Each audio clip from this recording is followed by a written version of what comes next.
Hi guys, সবাই কেমন আছেন? আশা করছি সবাই ভালো আছেন। আমার একটা নিমন্ত্রণ বাড়ি ছিল আমার মাসির বাড়িতেই।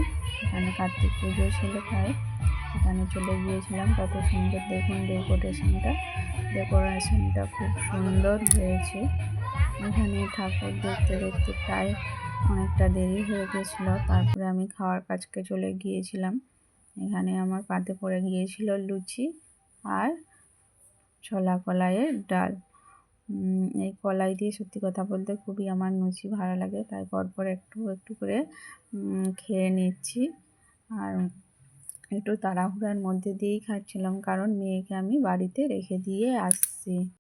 তাই ও যদি কাঁদে, সেরকম একটু সমস্যাও ছিল, যদি কাঁদে তার জন্য একটু তাড়াহুড়ার মধ্যে দিয়েই খেয়ে নিচ্ছি। আসলে ও একটু আড়িও ধরেছিল যে আসবার জন্য, আর ঠান্ডাটা এত পরিমাণ পড়েছে যে ওকে নিয়ে আসিনি, যদি ঠান্ডা লেগে যায় তার জন্য ওকে নিয়ে আসিনি। তাই একটু তাড়াহুড়ার মধ্যে দিয়েই খেয়ে নিচ্ছি। আর খেতে খেতে প্রায় এখানে আমার পাতে এবার চলে আসবে বাঁধাকপি আর কুমড়ো, ছোলা কলাই টলাই দিয়ে সব কিছু দিয়ে একটা চচ্চড়িটা আমাকে খুবই ভালো লেগেছে।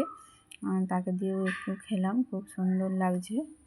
আর কে কেমনভাবে আজকে কার্তিক পুজোটা কাটালে একটু কমেন্ট করে বলো।